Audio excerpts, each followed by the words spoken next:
दोस्तों, मेरा नाम है मोहम्मद फ़िरोज़ और मैं आपका स्वागत करता हूं एक नए वीडियो में। अगर आप प्लॉट लेने जा रहे हैं और प्लॉट के बारे में आपको कोई भी जानकारी नहीं है तो आपको ये वीडियो ज़रूर देखनी चाहिए। आज मैंने इस वीडियो में प्लॉट के ताल्लुक से पूरी जानकारी दिया है। तो आज हम इस वीडियो में किस टॉपिक की बात करेंगे, आइए हम आपको बताते हैं।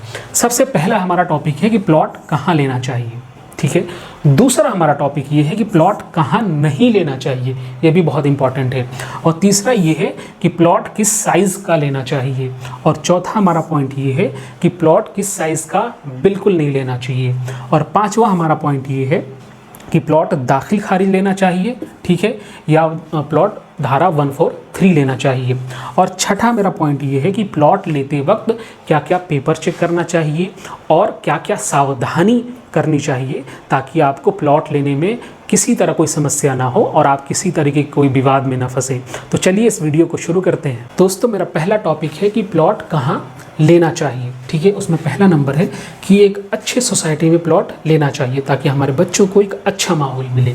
दूसरा है कि मेन रोड से नज़दीक प्लॉट होना चाहिए ताकि आने जाने में आसानी हो। तीसरा ये है कि रोड चौड़ी होनी चाहिए, ठीक है। 20 फीट तो कम से कम रोड चौड़ी होनी चाहिए। अगर 25 फीट है, 30 फीट है तो बहुत अच्छा है। चौथा ये है कि ऐसे सोसाइटी में प्लॉट लीजिए जहां मीडियम साइज़ की प्लॉट की कटिंग की गई हो, 1000 square feet, 1200 square feet, 1500 square feet, इसलिए क्योंकि वहाँ पर जल्दी जल्दी मकान बनते हैं और रीसेल करने में आसानी होती है। पाँचवा ये है कि बिजली की व्यवस्था वहाँ पहले से हो, ठीक है, ताकि आपको घर बनाने में आसानी हो और जहाँ बिजली की व्यवस्था होती है वहाँ जल्दी जल्दी मकान बनते हैं। और छठा ये है जहाँ पर प्लानिंग पहले से की गई हो, रोड निकाली गई हो, प्लॉट नंबर पड़े हो, वहाँ पर प्लॉट लीजिए ताकि आपको रजिस्ट्री के बाद कब्ज़ा मिलने में आसानी हो। और सातवां ये है कि एक अच्छे ब्रोकर से आप ज़मीन लीजिए। अच्छा ब्रोकर की पहचान ये है कि वो आपसे 2% लेगा और आपको अच्छी जगह ज़मीन दिलाएगा। तो हमेशा एक अच्छे ब्रोकर से ज़मीन लीजिए। दोस्तों, दूसरा टॉपिक है प्लॉट कहाँ नहीं लेना चाहिए, ठीक है। उसमें पहला नंबर है कि प्लॉट के सामने बड़ा पेड़ नहीं होना चाहिए। दूसरा है प्लॉट के आसपास फैक्ट्री या कारखाना नहीं होना चाहिए क्योंकि बहुत ज़्यादा गंदगी होती है, आवाज़ आती है, बदबू भी आती है, तो रहने में दिक्कत होती है। तीसरा है प्लॉट के ऊपर बिजली का तार नहीं होना चाहिए क्योंकि कंस्ट्रक्शन कराने में बहुत दिक्कत होती है।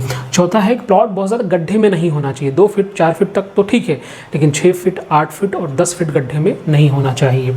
और पाँचवा ये है कि प्लॉट नेचुरल ज़मीन पर की गई हो, प्लॉटिंग कचरा ना भरो, यानी तालाब वालाब होता है, प्रॉपर्टी डीलर कचरा भरवा के बेच देते हैं, इससे ज़मीन नहीं लेना चाहिए, ठीक है। और छठा ये है कि बिल्कुल गांव के नज़दीक प्लॉट नहीं लेना चाहिए। अगर हम शहर में जाके बसते हैं तो एक नई ज़िंदगी की शुरुआत करते हैं, सुकून भरी ज़िंदगी जीने की कोशिश करते हैं।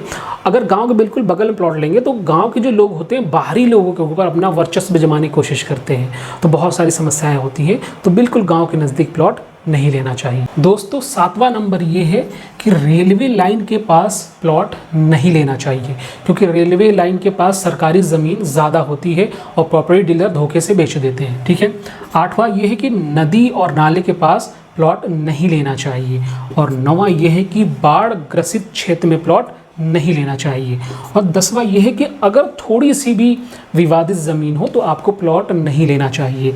और 11वां पॉइंट ये है कि अगर आपने प्लॉट ले लिया है और अगर आपके प्लॉट के बगल में कोई सरकारी ज़मीन है और प्रॉपर्टी डीलर कह रहा है कि भैया थोड़ा सा पैसे दे दो और इसको लेकर अपने प्लॉट में मिला लो, तो ऐसी ज़मीन भूल कर भी मत लीजिएगा क्योंकि आज नहीं कल सरकार आपसे ले लेगी और उसके बदले पूरा घर आपके गिरा देगी। दोस्तों, तीसरा टॉपिक है कि प्लॉट किस साइज़ का लेना चाहिए, ठीक है।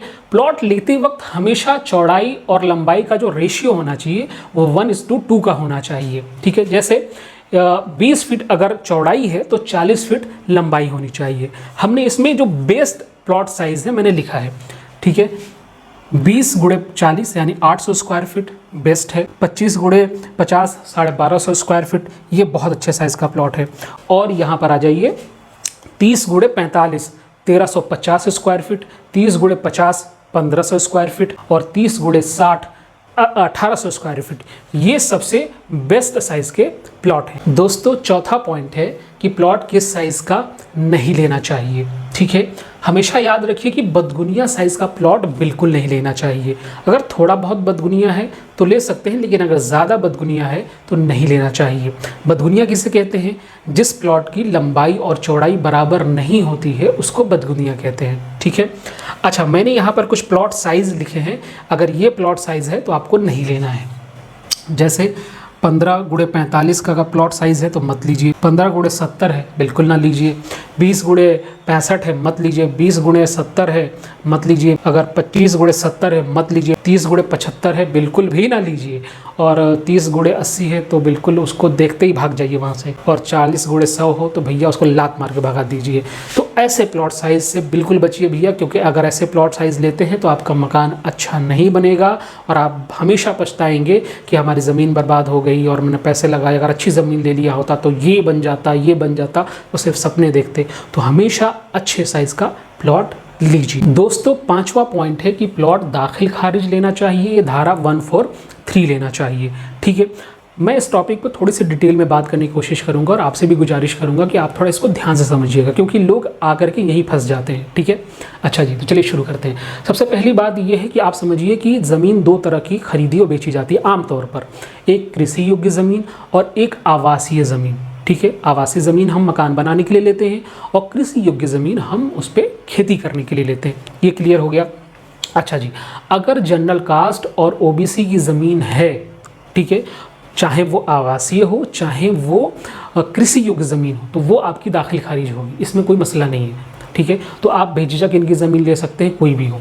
अच्छा, यहाँ पर आकर के थोड़ा मामला टेढ़ा हो जाता है। एससी और एसटी समाज की जो ज़मीन है, अगर वो आवासीय है तो उसके लिए 143 धारा कराना ज़रूरी है। ये एक तरीके का परमिशन होता है, गवर्नमेंट देती है कि हाँ, इस ज़मीन पर अब मकान बनाया जा सकता है। ठीक है।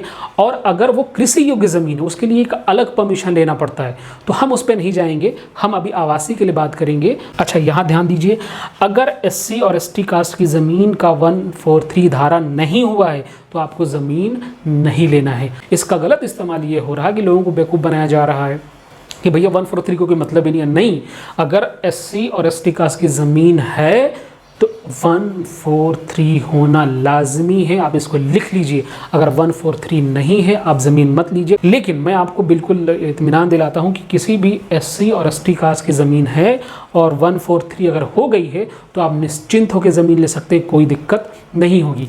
और अगर ये 143 नहीं है मेरे दोस्तों, तो ज़मीन आपके हाथ से भी निकल सकती है।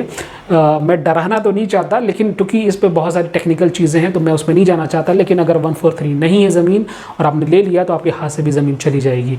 इसलिए हमेशा दाखिल खारिज प्लॉट लीजिए, और अगर एससी एसटी की ज़मीन ले रहे हैं तो जिस ज़मीन की 143 हो उसी को लीजिए। दोस्तों, छठा पॉइंट है कि प्लॉट लेते समय क्या क्या चेक करना चाहिए। इसको थोड़ा ध्यान से समझिएगा। ठीक है। देखिए, कभी भी विश्वास पे प्लॉट नहीं लेना चाहिए। 2005 और 2000 से पहले की ज़्यादातर लोगों ने विश्वास पे प्लॉट ले लिया, ज़्यादा चेक नहीं कराते थे। ठीक है, कि हमारे जानने वाले हैं, हमारे भाई हैं, हमारे चाचा हैं, फलाना है, रिश्तेदार हैं, ज़मीन लिखवा लेते थे। और आज जब जाके वो चेक करा रहे हैं तो विवाद उसमें निकल रहा है। इसलिए कभी भी विश्वास पर आपको प्लॉट नहीं लेना है। ठीक है। अच्छा, दूसरा पॉइंट है, एक अच्छे वकील को पैसे दे करके, देखिए मैंने लिखा पैसे दे करके पेपर चेक कराइए। यहाँ पर आप बहुत ध्यान समझिएगा। अक्सर लोगों से सुनेंगे आप कि आप ये चेक कीजिए, ये चेक कीजिए, ये चेक कीजिए। अब मान के चलिए कि हर इंसान उस फील्ड का जानकार नहीं है, यानी कचहरी में जाकर के हर इंसान वो काम नहीं करा सकता, तो आप कैसे पूरी डिटेल निकालेंगे। इसके लिए सबसे बेस्ट ऑप्शन होता है कि आप एक वकील को पकड़िए और उसको पैसे दे करके पेपर चेक करें, ताकि आसानी से आपका पेपर चेक हो सके।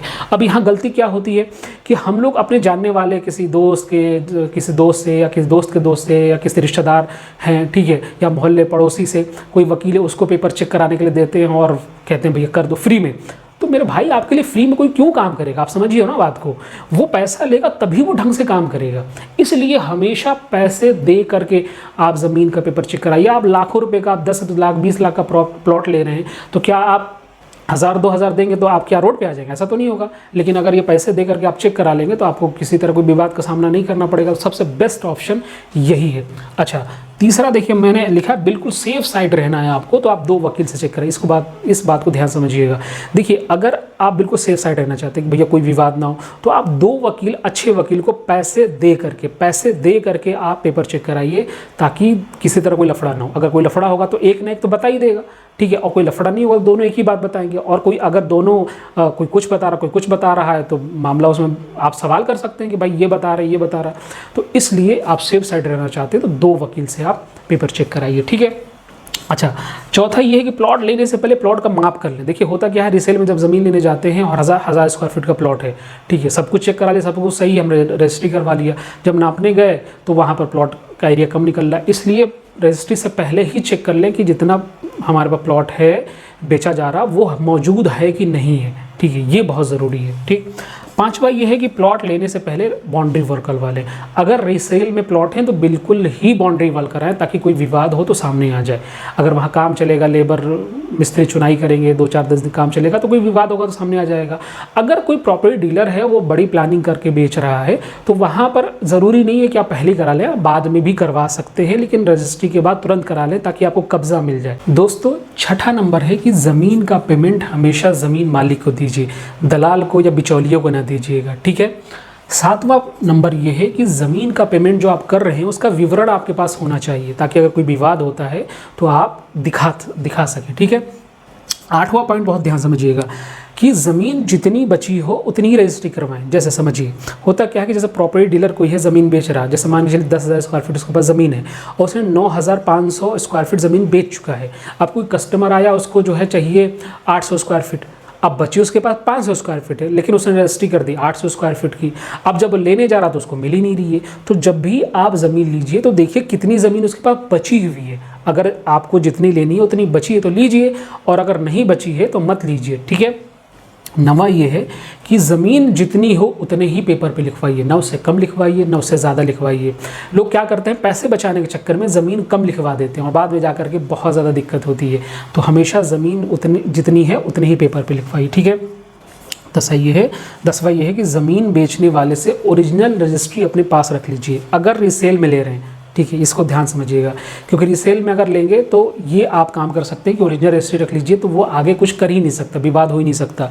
अगर कोई प्रॉपर्टी डीलर है और बड़ी प्लानिंग करके बेच रहा है तो वो आपको ओरिजिनल रजिस्ट्री नहीं देगा, तो वहाँ तो कोई दिक्कत नहीं, लेकिन यहाँ आप रीसेल में कोई कर रहा है तो ओरिजिनल रजिस्ट्री ले सकते हैं। दोस्तों, उम्मीद करता हूँ कि आपको वीडियो पसंद आई होगी। अगर मुझसे कुछ गलती हो गई हो तो मैं उसके लिए क्षमा प्रार्थी हूँ। और मेरा नाम है मोहम्मद फ़िरोज़ और मैं नवाबों के शहर लखनऊ में रहता हूँ, उत्तर प्रदेश में, और मैं विथ मटेरियल कंस्ट्रक्शन का काम करता हूँ। मैं आप सबका बहुत बहुत धन्यवाद अदा करता हूँ कि आपने मेरे वीडियो को देखा, इतना प्यार दिया। मैं आपसे रिक्वेस्ट करता हूँ कि आप मेरे वीडियो को लाइक करिए, कमेंट करिए, शेयर करिए। मिलते हैं एक नए वीडियो में, तब तक के लिए धन्यवाद।